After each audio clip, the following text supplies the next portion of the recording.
This conference will now be recorded.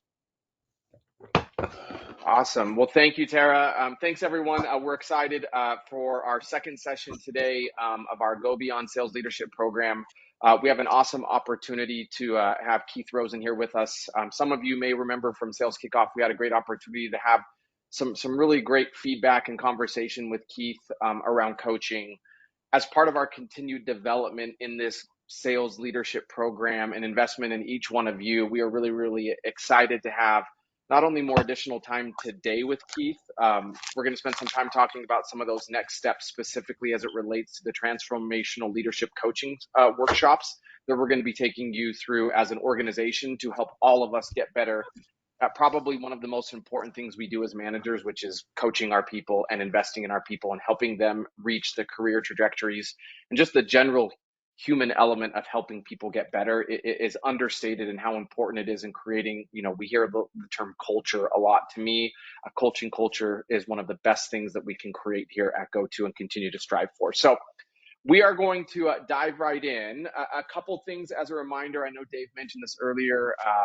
I've always found it to be super engaging with a couple of things. First and foremost, turn your cameras on as much as you can. I understand some people may be cars doing whatever, but I do think it's super important to create an engaging session that we can all see each other and feel each other's presence in a virtual world.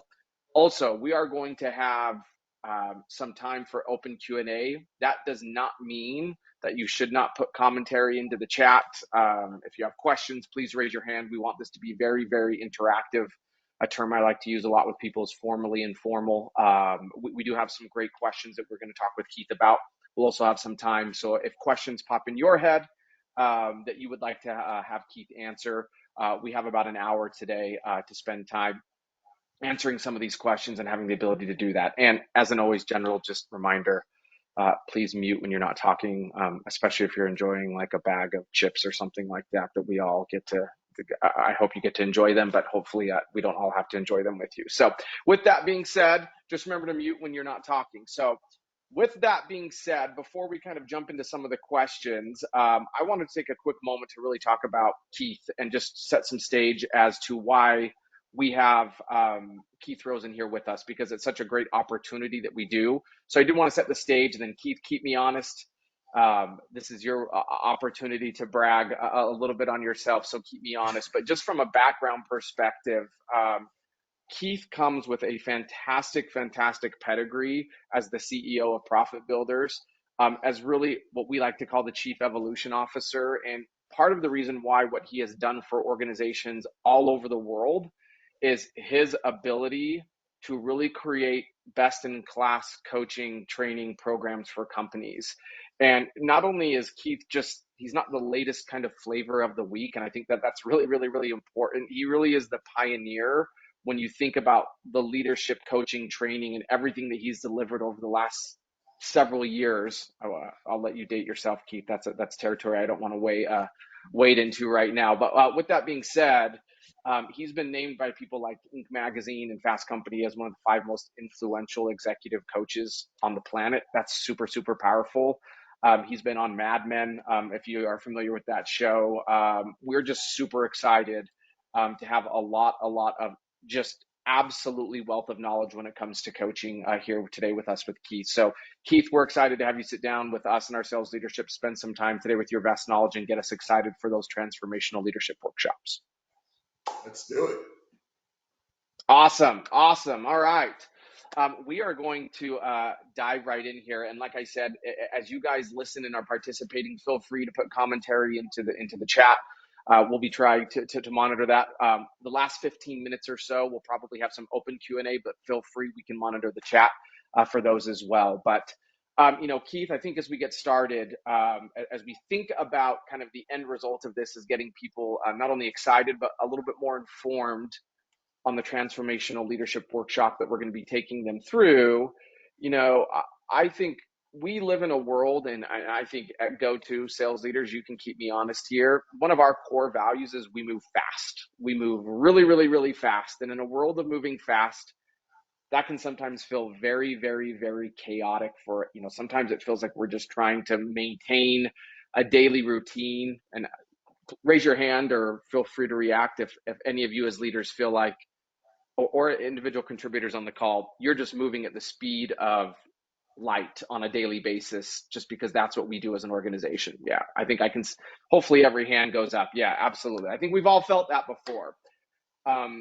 One of the things I think is important as we think about this, and I'm going to put this first question here on the board, is how can sales leaders, Keith, in your experience, manage their time effectively to ensure that they are making adequate time for what we refer to as coaching? How has been some of your experience around that or intention?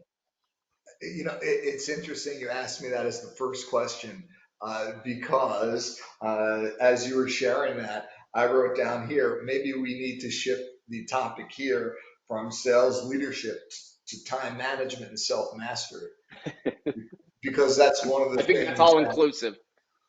we struggled with that 3 years ago.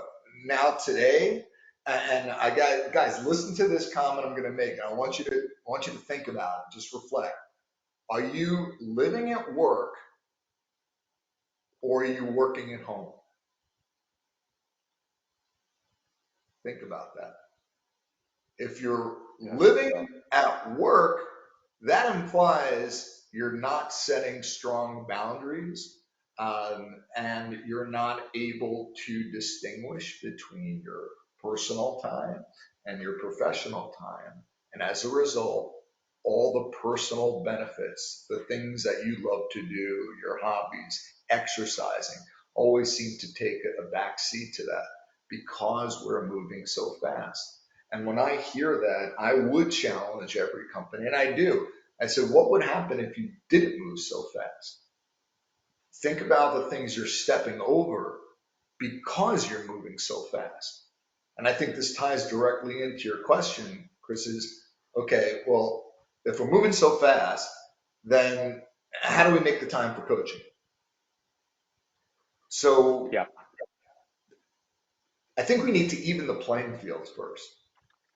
If we went around the room right now and I asked every single person what your definition of coaching is, while there would be some overlap, we would not hear the same two exact responses.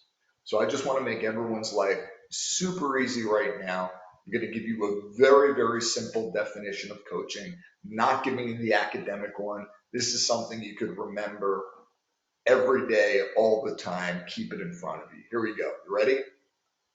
Coaching is the art and language of creating new possibilities. That's it. So keep in mind, your job is challenging enough. I get it. My job is not to make your job harder. My job is to make your job and your life more engaging, more efficient, happier, less stress, more balance, okay? Because again, there's no more line between here's work, and here's my personal life. No, it's all just life.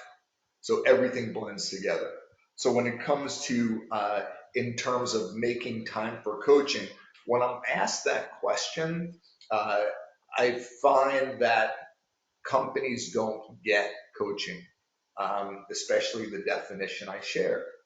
Because in every conversation, you are creating a new possibility or you're driving your own agenda. Okay? Let me say that in a different way. If you're coaching, you're waking up excited to start your day and excited about the impact and the work you can do. If you're waking up feeling heavy and stressed, I can tell you now, you're not coaching. Okay. So when people say, oh, Keith, I don't have time to coach, that is the lie that we tell ourselves because we don't get what coaching is.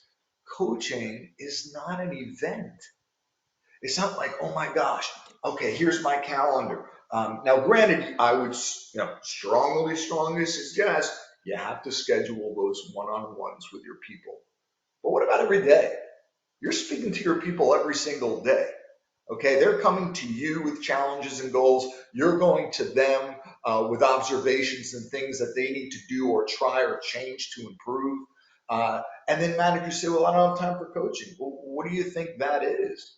Those are all coaching moments. So I always kind of chuckle when managers tell me, Keith, I want my managers to coach 70% of the time.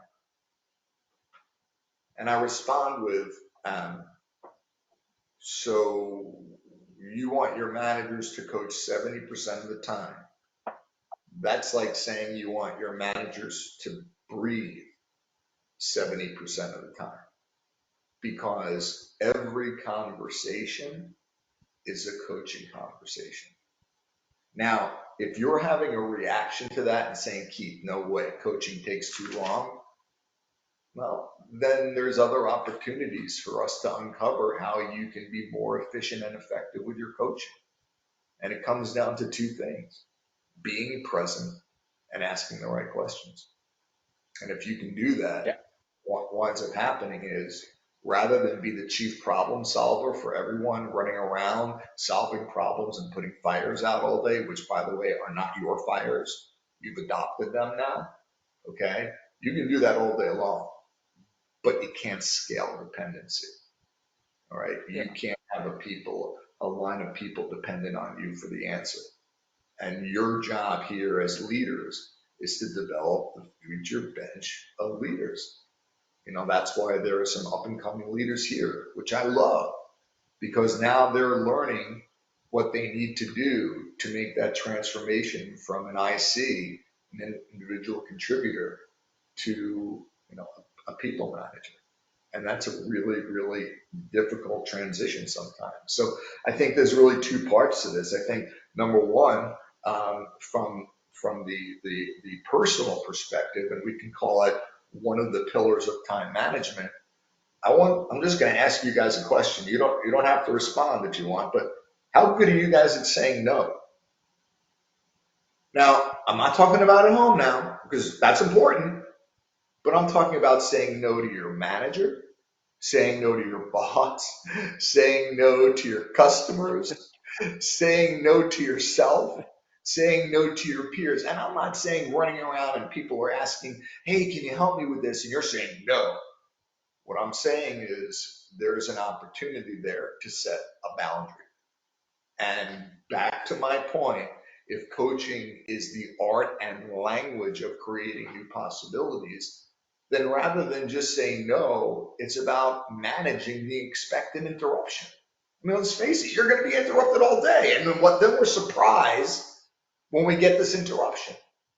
So what is the language you need to manage that interruption? It can sound as simple as this. You know what? Hey, John, I appreciate you coming to me. However, I'm right in the middle of finishing this proposal for ABC company.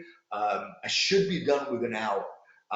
And I want to give what you need from me the time and the attention it needs for us to work through this together.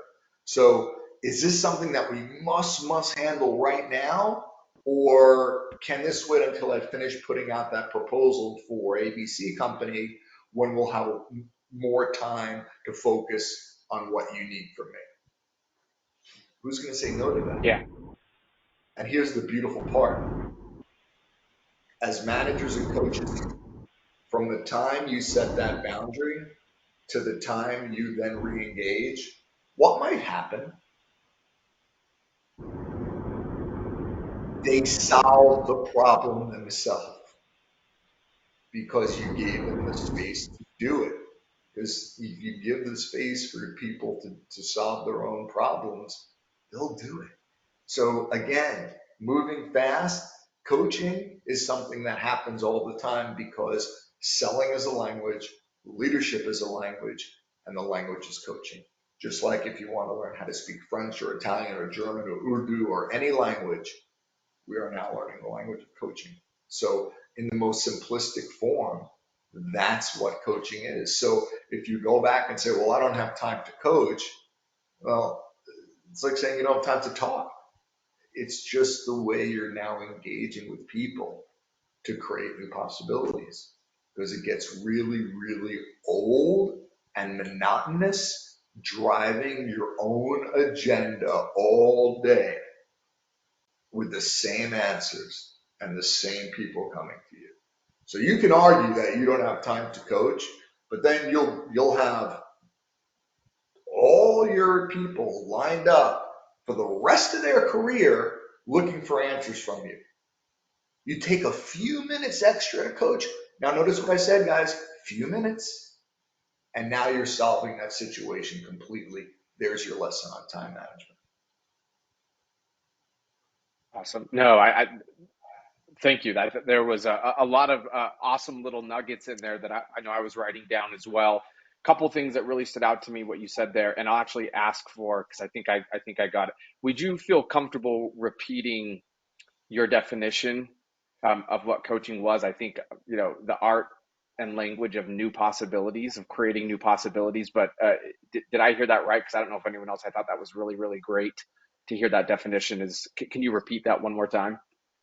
You nailed it. The art and language of creating new possibilities.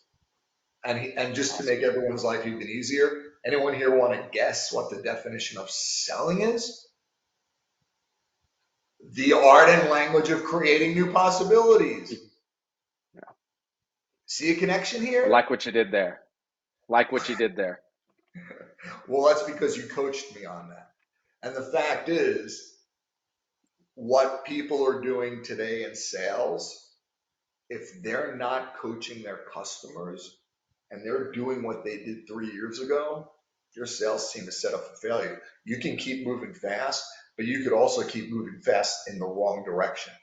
One thing that I see a lot of companies doing, oh, what's the hottest topic, guys? It would probably take me 3 people to respond with AI. AI, the hottest topic. You see it everywhere. You read about it everywhere. You read about how it's going to positively impact business, negatively impact business. My point is that when we're working with new concepts and new ideas, those are the things that we need to be mindful of, that we don't over engineer and rely on as a way for us to expedite our business and revenue. Because adding more technology doesn't necessarily mean you're going to be more efficient and effective. And I will bet the proverbial farm, and I'm just echoing, what Chris said. Coach more. That's the single most effective thing for you to drive a successful team and create the culture you want. Yeah. No, absolutely. And I think that's great. I also love the concept that you brought up of coaching is not an event that you schedule, right? I think that's kind of like I always think of analogies. Tara, you probably heard me say this, so it's annoying. I love analogies. If you guys don't know that by now, I love analogies. And I always think of it like parenting. Imagine as a parent, if you said every Thursday at 5, from 5 to 6 is when I parent. That's not realistic. That's terrible parenting, probably. It probably sounds actually really great, especially as someone who has 3 kids under the age of 11. It would be nice to schedule an hour a week to parent. But I think coaching that's what resonated with me, right? Is there a so Tom, we'll give you a pass on that one, or at least we can start a GoFundMe for therapy for your kids or something like that. We'll happily do that. But what I will say is I think is so important is the coaching's not an event. Actually, one of the things that time management tied to coaching I think is awesome. That really resonated with me, and I hope everyone had the opportunity to kind of internalize that, which is think about all the moments that present themselves each day about coaching. I also loved the idea that you brought up of no with a why. I'll go back to parenting, right? I think I'll put myself in the shoes of my children. Nothing frustrates them more when I just say no, but I don't tell them, explain the why behind it, or give some level of feedback as to, hey, not right now, but here's what I can do and here's when I can do it. I think that sets proper expectations. I really, really, really like that. And it actually transitions um, into another question that I think is super relevant, right? One of the things is as an organization at GoTo, there's been a lot of transformation, a lot of change, so to speak, over the last 6 to 7 months here at GoTo. And I think that's led to roles changing, teams changing, things changing, which once again, not a bad thing, but I also think there's also change management that comes with that. And one of the questions that, as you were saying that, I don't have a slide with this written down, so hopefully everyone pays attention, but I did want to ask it, right? with the change and the transformation of things that happens, where we have sales leaders now who have sales team members that they potentially inherited. We have sales that weren't someone they necessarily went out and hired. We have sales teams and sales leaders now where even roles within the organization may have changed what they were doing 6 or 7 months ago. How can leaders in general really help re-enroll their teams and create that culture where maybe it wasn't necessarily, oh, I went out and hired all 8 people that are on my team that are frontline contributors. I maybe inherited some. There's been some change here. How do you create that re-enrollment culture that you're kind of speaking of from a coaching perspective in a situation like that?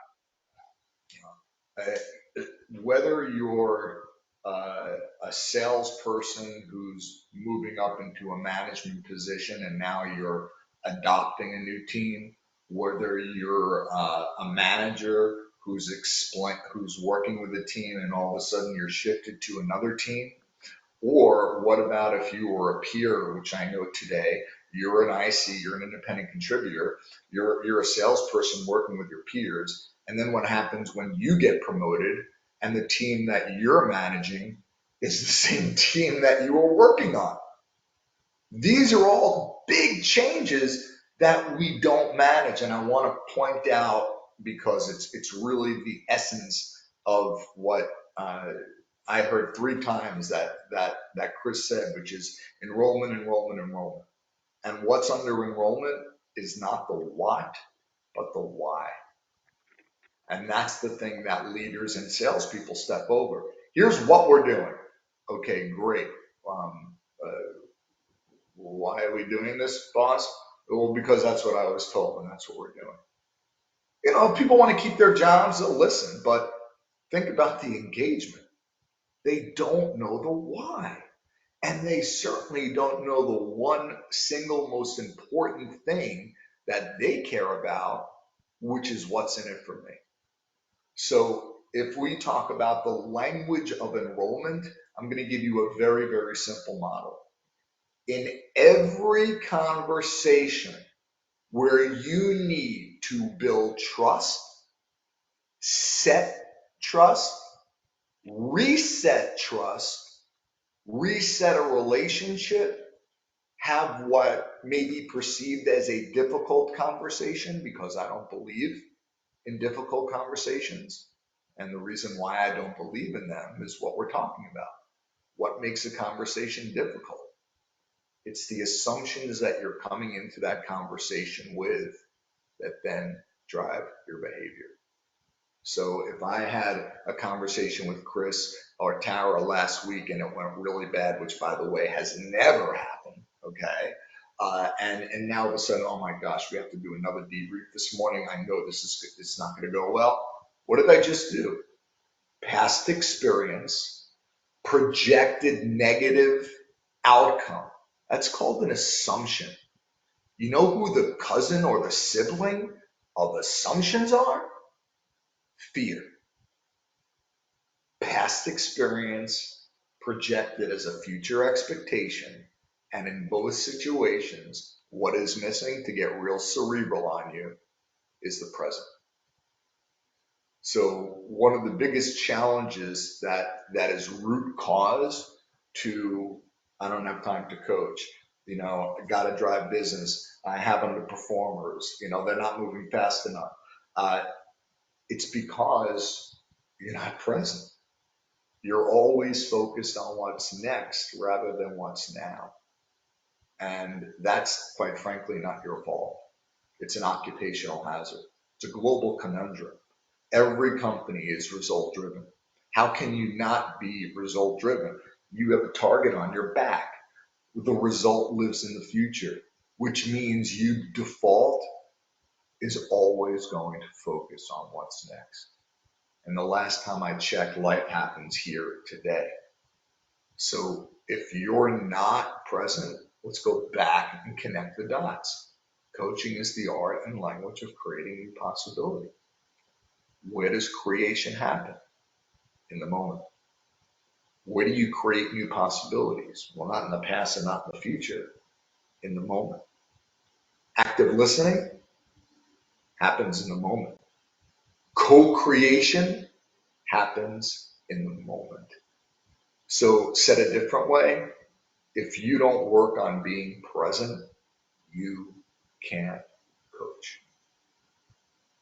So Yeah. that's the one part that I wanted to get there, because this will now transition to, okay, so let's talk about what it means if you're having a changing team. Okay, you can't just change the team, because what happens, for example, if you now adopted a new team and the manager before that, let's say, for lack of a better word, was toxic, right? So here we are. You are now shuffled. Lots of change management going on, right? And all of a sudden you're managing a new team. And what do? You just start managing them, and then those managers come to me and say, "Well, Keith, half part of the team is open to coaching, part of the team is resistant, and forget about my top performers. They don't even want to hear from me." Because here's what you didn't do.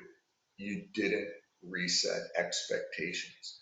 Because what your team is doing is making costly assumptions that the last manager who was not supportive, okay, what they do is they take their face and they put it directly on you. And they're making the assumption that you're going to be the same manager as their prior one. So you need to shatter that assumption by setting new positive intent. What does that sound like? And by the way, guys, I'm sending you these templates, okay? So don't worry about writing them down. Tara and Chris, they'll keep me honest. I'll make sure I get everything to you. Here's an example of what it could sound like. I am now adopting a new team. I am going to share with my team, hey guys, listen, I'm really excited about having the opportunity to support you and help manage the team so we can all achieve success. And what I want for you and what I want for the team is not only for us to achieve success at work, but also for you to achieve success at home. So I would love to make sure that we're aligning our personal goals with our professional goals so that you can see the value of being able to achieve your personal goals by achieving your professional goals. But here's the thing. I have no idea how you like to be managed. I have no idea how you like to be motivated. I have no idea how you like to be held accountable. Okay, I don't want to make assumptions on that.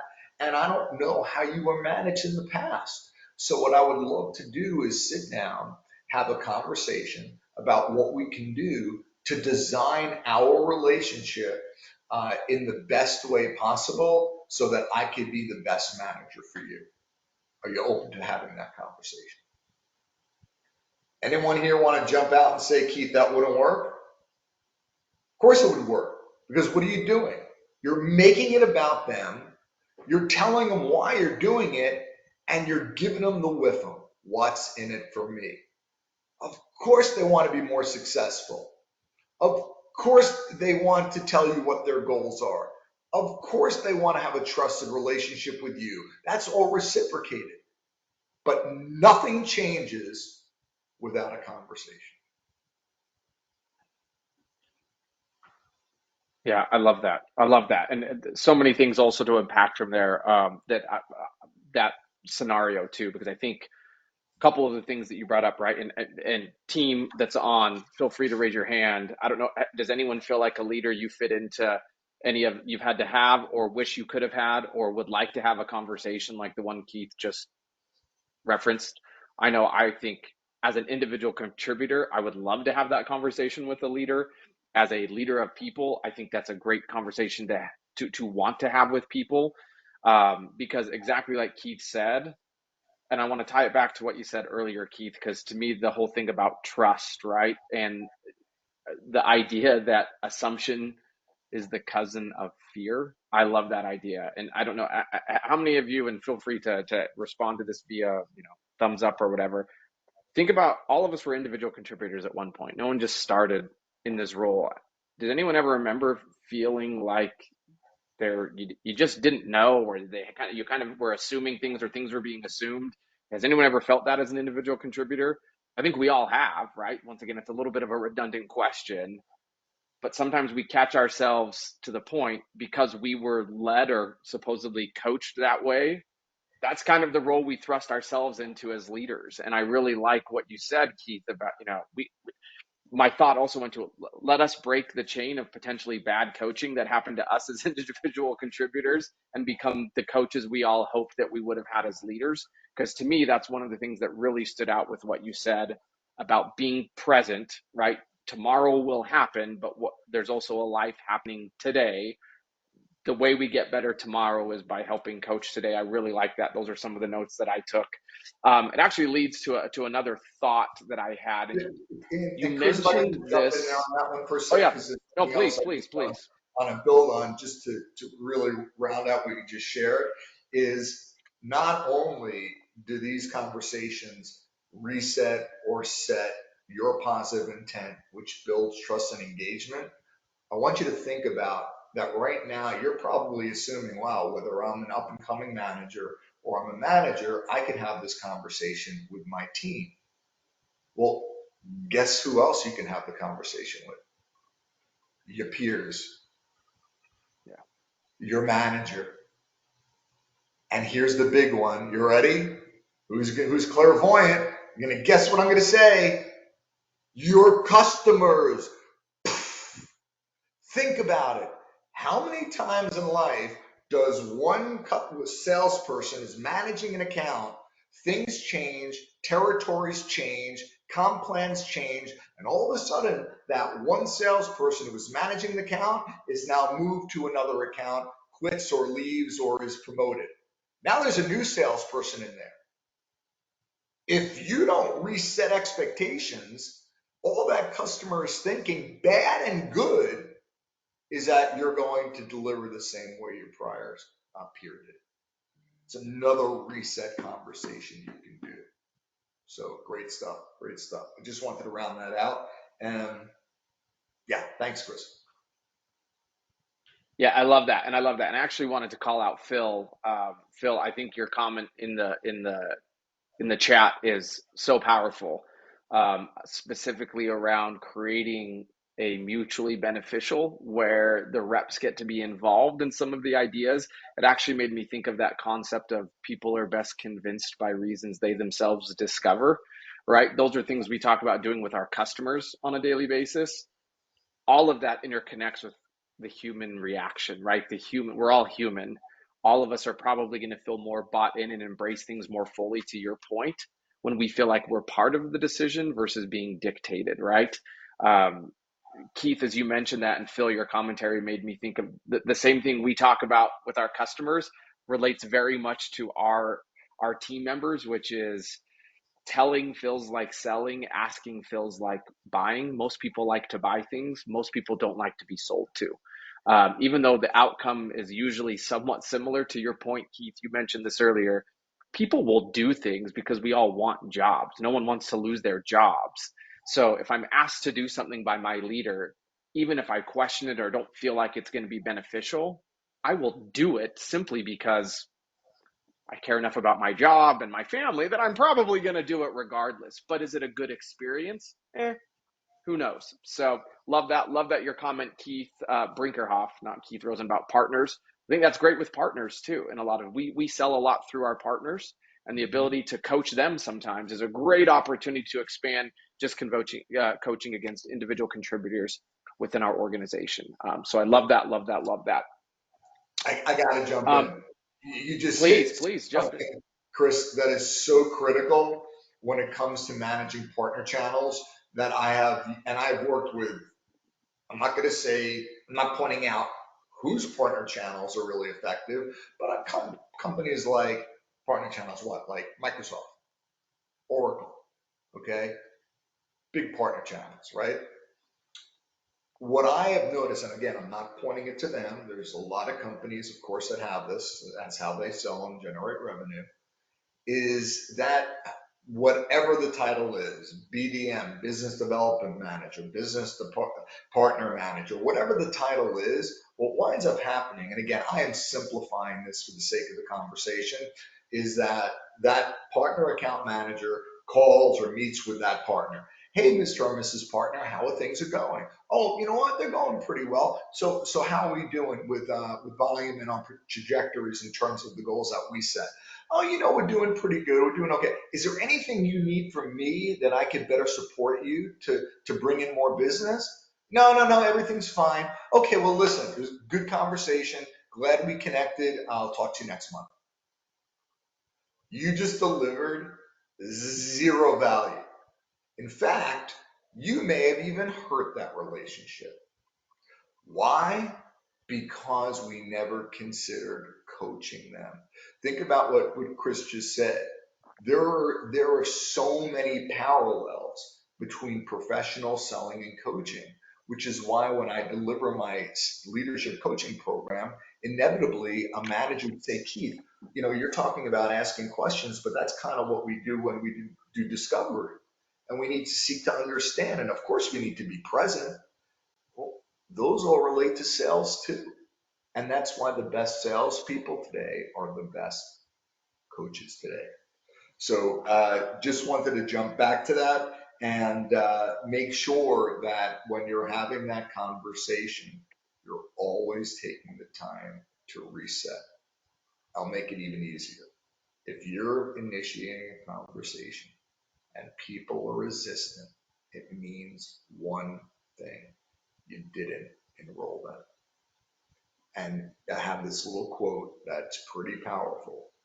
When your intentions aren't clear, people default to fear.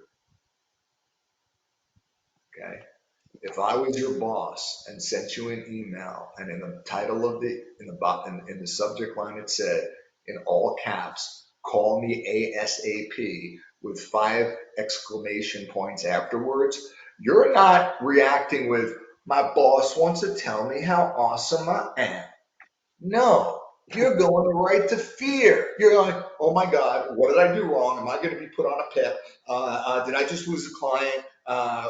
You know, what is there a problem that I caused internally? What did I do?" We go right to fear. Then, of course, you call me and I say to you, "You want to know what, Michael? I just wanted to take a minute to congratulate you on an unbelievable quarter. You started off slow. I know you had a lot of challenges up front with some of your clients, but you were very persistent.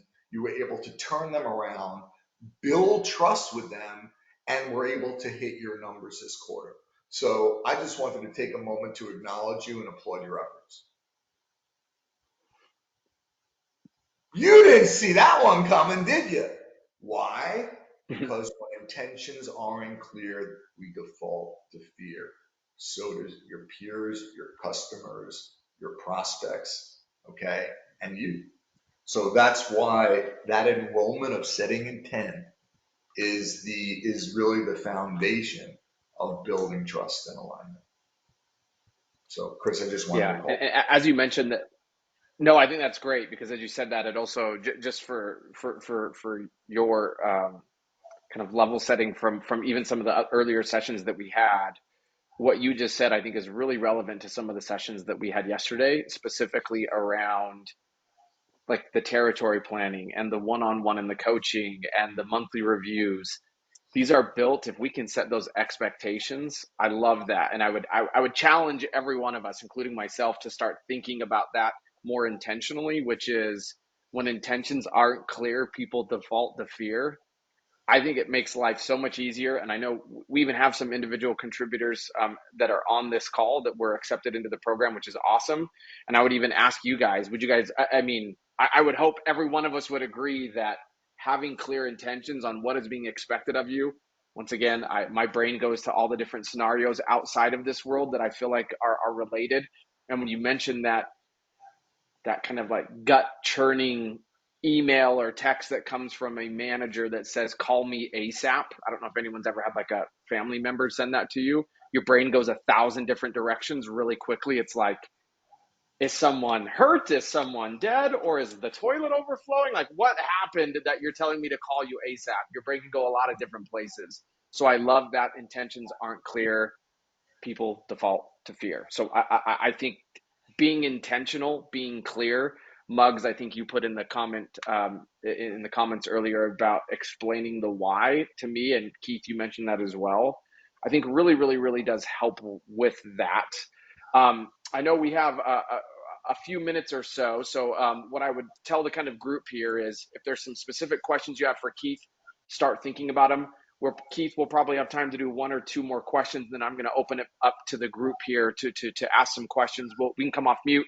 I can moderate them in the channel. But a couple things I think from a question perspective that I thought of. You mentioned this earlier. I think this ties into the ability to enroll, or at least that's how I interpret it. But I'm going to kind of jump ahead here to this question because I felt like this is what being a manager was when I first became a people leader years ago, which was I had to go solve the problems for my reps because ultimately the buck stopped with me. So I want to kind of have you maybe dissect that a little bit from your experience, which is why is it important to avoid becoming the chief problem solver as a leader of people? So as you were sharing, I took a couple of notes here, just in the spirit of making sure I'm being efficient and don't have a senior moment and forget, of course. No, absolutely.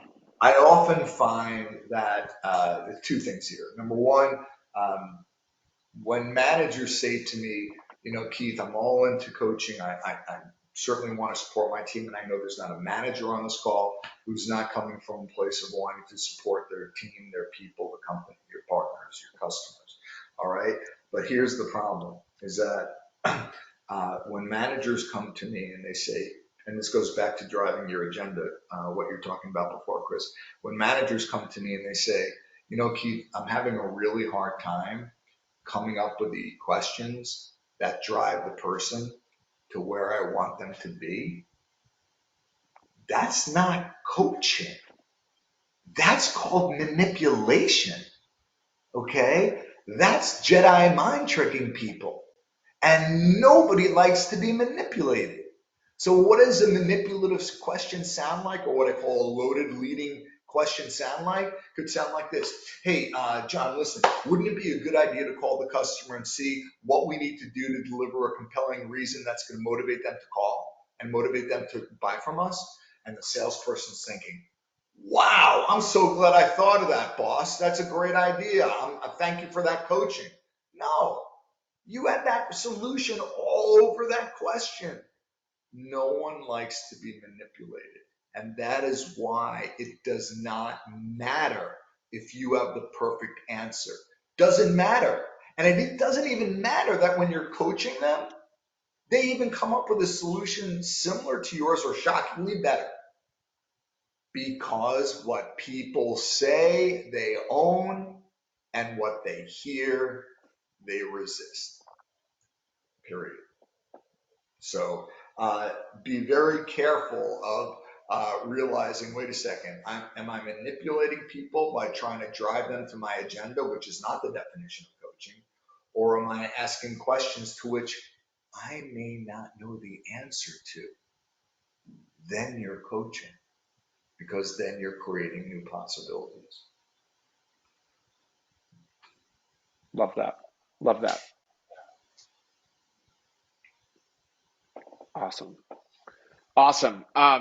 As we think about some of those things, and you mentioned this a little bit, but let's say you're doing everything right, right? I think you highlighted some of those things. What, and maybe I'll ask this of the group, and you guys can raise your hands via the reaction here. How many of you have felt like your heart was in the right place and you went to maybe help somebody with a skill or something from a coaching perspective, and the person was just flat out resistant to the coaching? They just didn't want it. They didn't want to hear it.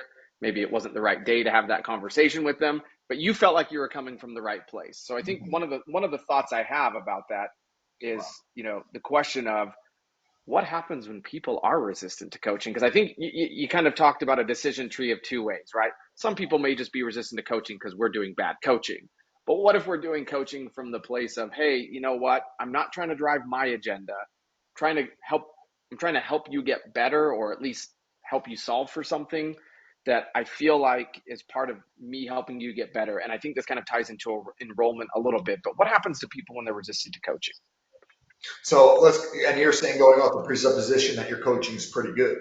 So Yeah, what do you guys think? Why would someone be resistant to coaching? yeah. Put it Feel in the free to chat. Fear. here. Yes, absolutely. So then, oh man, you guys nailed it already.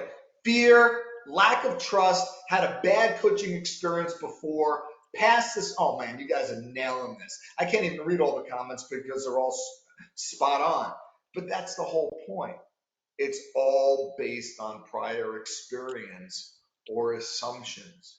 Okay. And that's why if someone is resistant to coaching from you, it may not be you, it's who you represent because they had a bad experience with a manager and now they're putting that face of that manager on you.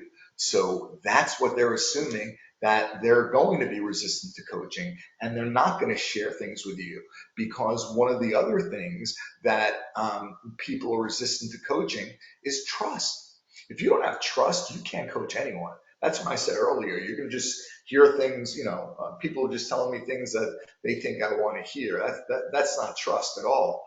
And the root cause of all this fear, lack of trust, all comes down to the unknown.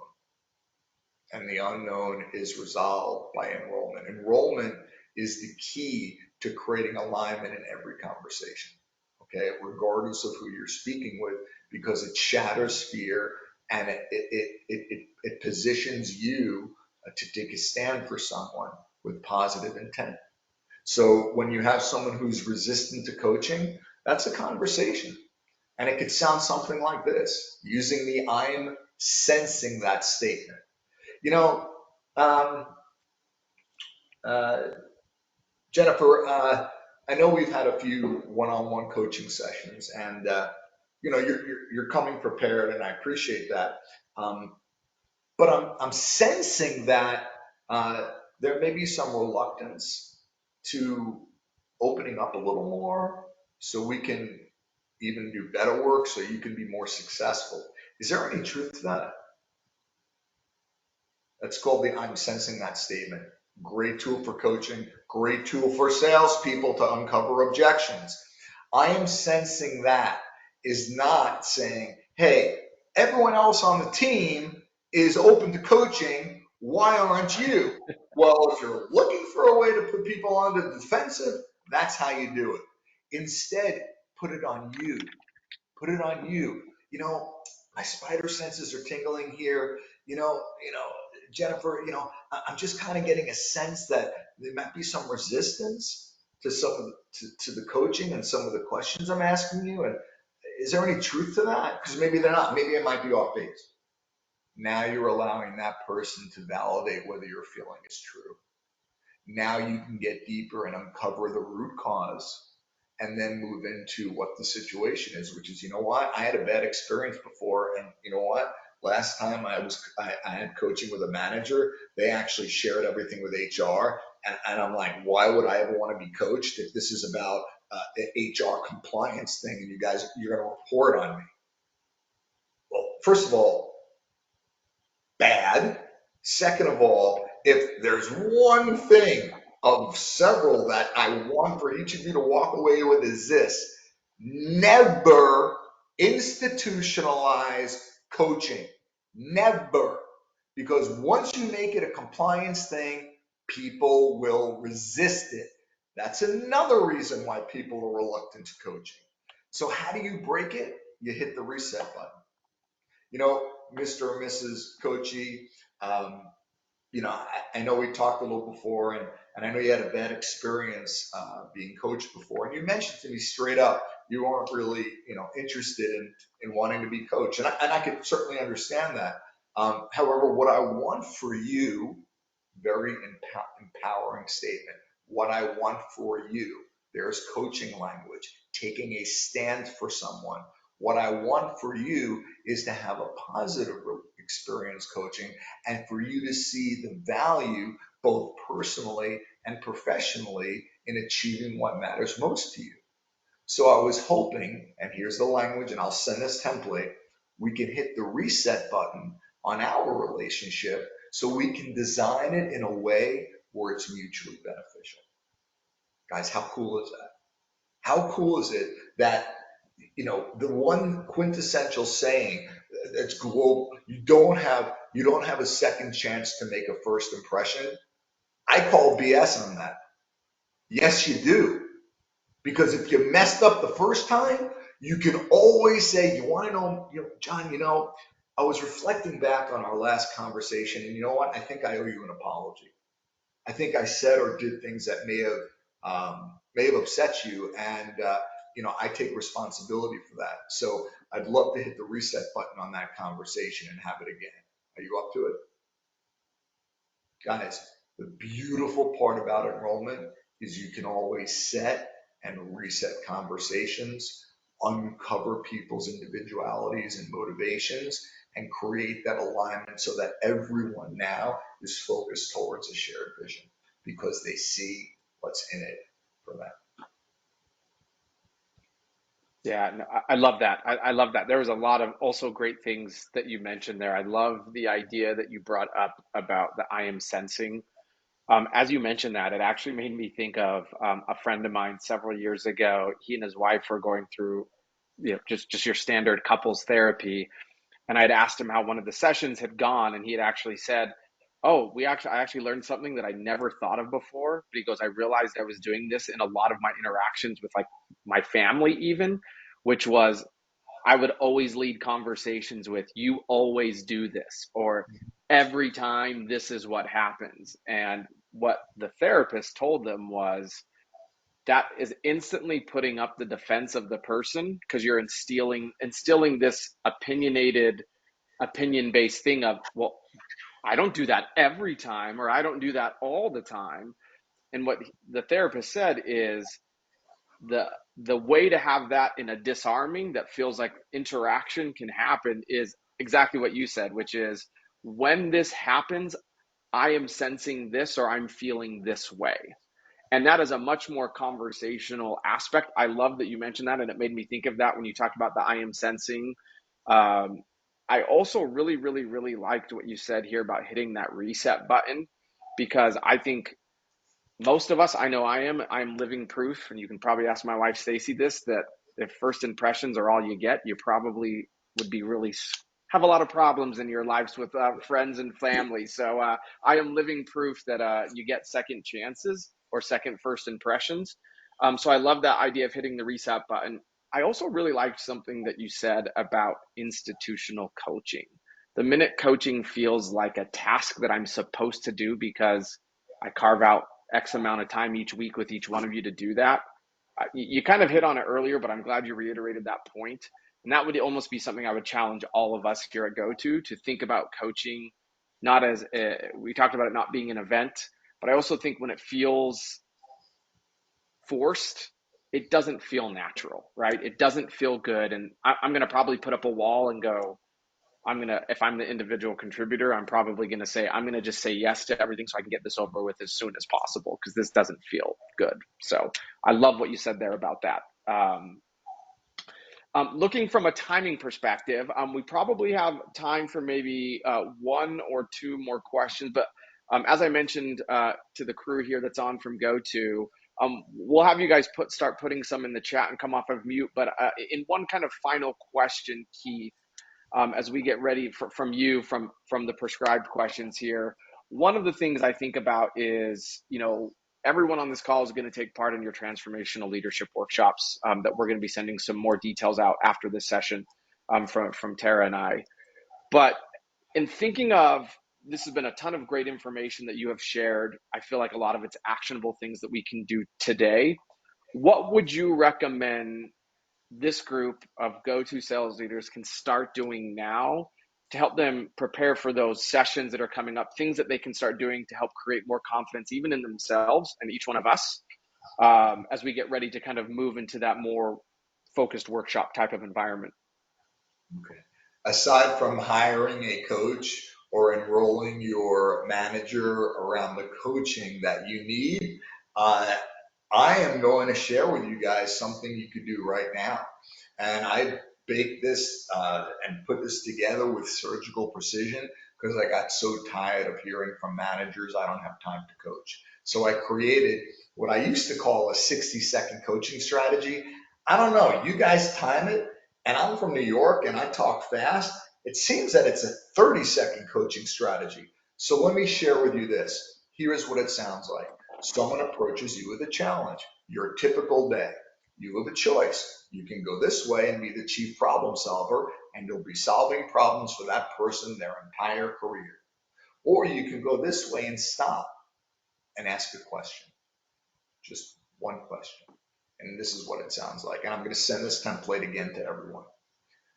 You know, Tim, I really appreciate you coming to me, and I'm happy to share my opinion with you. So right off the bat, you're telling them they're going to get what they think they need. However, you're much closer to this situation than I am, and I trust you and I trust your judgment. So what's your opinion on how to move forward and handle this to achieve the results you want? 30 seconds, guys, maybe less. If you have time to give an answer, you have time to ask a question and coach. If you break that down, I'm happy. Thanks for coming. Acknowledge, trust. You're much closer to the situation, acknowledging the fact that they are. And I trust you and I trust your judgment. What do you think that's going to do for their confidence? So what's your opinion? Ooh, great question on the screen. What's your opinion on how to move forward? Guys, remember, if I keep saying coaching is based on a process of surgically choosing the language, notice that I said, what's your opinion? I didn't say, what's your answer, solution, strategy? Because answer, solutions, and strategies can be right or wrong. Opinions are never right or wrong. So they can't share with you, well, I don't know my opinion. You don't know your opinion. Everyone has an opinion. They're not right or wrong. Now, here's the thing, and I want to respond to the question in the chat. And Chris and Tara, before I forget, if these questions that are being recorded in the chat, feel free to aggregate them and send them to me, and I'll do my best to share a quick response to all of those. Okay. Absolutely.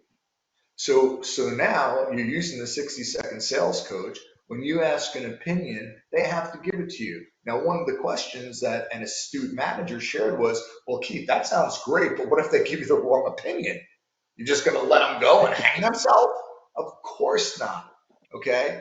What we're going to do is then say, okay, let's walk through your solution together. Let's walk through your ideas together to ensure they achieve the results you want.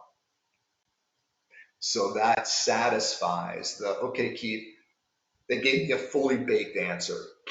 Let them run with it. They gave me a half-baked answer. Some of it was good, some of it not so strong. Coach them through it. They give you an answer that's not baked. They don't even have the right ingredients, probably are not even in the kitchen. Same response. Thanks for sharing your opinion. I really appreciate that. Let's walk through your ideas together so that we can come up with the best solution that's going to help you achieve the results you want. You're not going to say, how long have you been on this job? Unless you want to erode trust. But by sharing that, part one and part two, there's your coaching conversation in less than 5 minutes. So that's something that not only you can do the next time someone approaches you with a question, which will probably be in the next 30 minutes, and it's also something that your salespeople can do as well. Yeah, no, I love that. I love that. And I think that incited some really good conversation here in the chat, as well as some additional questions. So thank you. And I love that concept. I think that really reiterated the point of the ability to treat not coaching as a planned event, but it's something that it happens in real time as people need it. I think it's a needs-based event versus a timed planned event. In some cases that may feel like what needs to happen, but I think that was really valid feedback. One thing I would also add, and maybe a second part to this question before we go to some of the audience questions, so please feel free to start putting your questions in the chat. We'll have some time for audience Q&A. And as a reminder, as a general reminder, once we do wrap with Q&A here with Keith, there's a few other last minute items that we want to tee everyone up with. So don't jump off as soon as we wrap with Keith. There's a few things we wanted to cover with you guys that we think will be super helpful and relevant in terms of resources and some other things that will be available to you from the overall programming that we started yesterday. But you mentioned in terms of some of the things that I think in terms of preparation, I know you specifically have some really great resources that we're going to share with everyone. Any highlights of you just recently did a really powerful LinkedIn learning that we actually have access to for everyone, and we would highly recommend. Any highlights that you could say that you feel like would help prepare them as they get ready for some of those sessions, and things you would call out, because we do have those resources for everyone to take advantage of and access. Yeah, I think the greatest resource that you guys have is right here in this room. Look to your left, look to your right. You guys got coaches all around you. The one thing that I see literally, and it's interesting, Chris, and I'm just like you, when people use the words always and never, that's an impossibility, and it puts people right on the defensive. But when it comes to, first of all, removing the coaching roadblocks, that's another enrollment conversation. That's hitting the reset button and let's talk about what good coaching would look like. In terms of what what we can do now, we talked about the hitting the reset button, and then in terms of your last question, Chris, I want to make sure I answer it succinctly. Could you just throw that question at me again? Yeah, you recently launched. You recently had a LinkedIn Live, a LinkedIn Learning that I thought was really well done. We actually do have that as a resource for everyone on this call to take advantage of. Any highlights or things that you would highlight? I think for me, I think it really helped me as I thought about getting ready to go into the transformational leadership workshops. Anything you want to highlight from those resources that you feel like would help as people get ready for that from here at GoTo?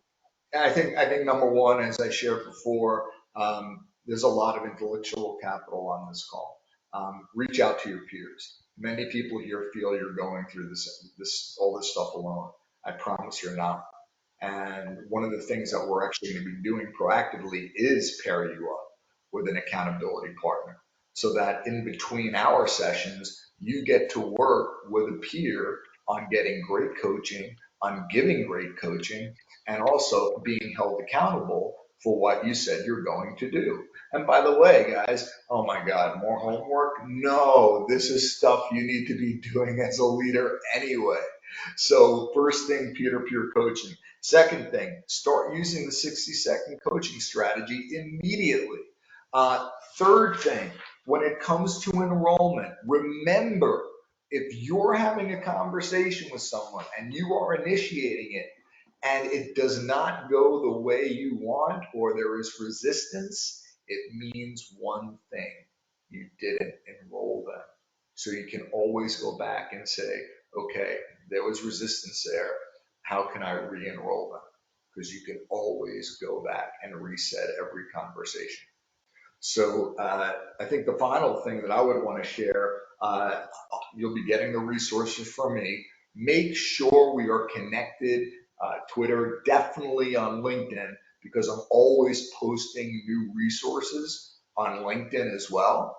The other thing that I'll be sharing with you, and Chris didn't know this, so I'm going to share it now and take a note. With the session that I just did, I actually have a handbook.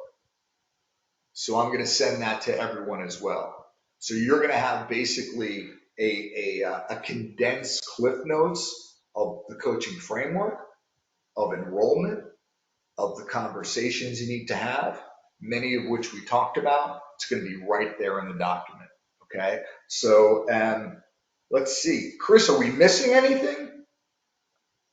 No, I think this is great. No, these are all great resources and all things. Once again, once we wrap between some of the questions, we're going to actually talk about some of the resources that we do have available to you and how you can access those, as well as some next steps. So I think that's great. We have a couple minutes. We've had some good questions come through the chat, one of which I think is a very, very, very real question that I think I know I would have loved guidance on especially as a sales leader of frontline people who have quotas. And I think whether you're a BDR manager, an AE manager, an SE manager, a partner channel manager, there are a lot of things that come up that I think is related to what is the difference and how do you manage the difference between knowing there is a quota and activities that need to happen in terms of, hey, we need to hit a number, with siloing that against the concept of there is also coaching. And I think one of the things our group talked about yesterday was a deals to go call is not necessarily a one-on-one type of coaching conversation. Not that you can't coach in those, but any guidance you could give on balancing those types of differentiating types of conversations. I'm sorry, someone jumped in, off mute. If you can mute yourself, I missed that last part. I'm sorry, Chris, can you repeat that? No problem, no problem. Yeah, it was a great question. So basically, we have numbers, we have quotas we have to hit. How do we balance having a quota? Are you doing the things I need conversation with coaching? Ah, got it. So is this about enrolling people in achieving their quota? Yeah, absolutely. While still knowing that there's still coaching that's happening. Okay.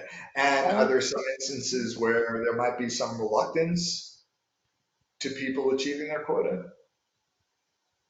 I don't think it's necessarily reluctance. I think it's more of just balancing the conversation of how do I have that forecasting conversation? How do we have a metrics kind of, this is what we need to hit for the quarter versus individual skilling type. What are you hoping to, what do I want for you? What do I think is great for you? What do you want out of this type of conversation? Yeah. And this is the reason why I find performance reviews to be a waste of time, because it actually is an oxymoron. Performance review. Someone in the chat asked a great question. How do you know if someone's coachable or not? You know someone's coachable or not very simple. If they have one desire to change for the better, then they are coachable. That desire may vary for each person, but it's up to the coach to uncover that part in their life, in their business, that they would love to work on or improve or achieve. So to me, most people, 99% of people are coachable. Of course, there are people that aren't coachable, but I can tell you right now, the people on your team, every one of them has to be coachable. So what I suggest is uncovering that one thing, that one desire, and that's something that we'll be talking about in the future on how do you uncover individuality? How do you uncover people's hot buttons? How do you uncover their core values and motivators and what inspires them? How else can you motivate people if you don't know those things? And if you think you know them, I'm telling you now, you're assuming them. So that was the question I just wanted to throw out in terms of coachability. In terms of Chris, your last question, which was remind me again the last part so I can just wrap that up. I actually think you nailed it. That was actually the last point was, and as you mentioned something, it made me think of something that you said about the performance reviews. If performance reviews are the first time you are bringing up things, that's the first time someone on your team is hearing feedback from you on those things. We missed something way previously in terms of coaching and helping them. So I love that you mentioned that from that perspective. And I think that to me is super relevant, right? Those are performance review should be, those are things we've already talked about. Those are things we've already been coaching against. It's not a performance review, to your point earlier, to me is not an event. Right? If it becomes an event, it gets treated like that. It's happening all the time. If you're at a point where you're doing a performance review, think about this now because we're all fairly logical people, right? So let's think through this from a logical perspective for a second.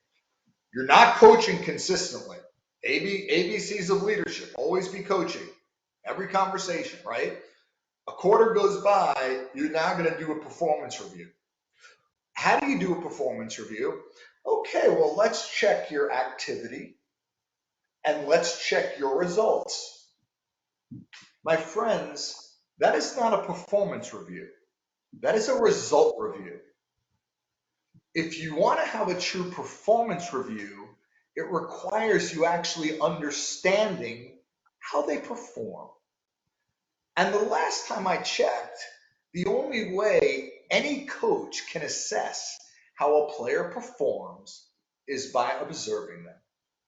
So to bring this home, you have no clue what your people are doing if you're not observing them, and you're not going to find that on a spreadsheet.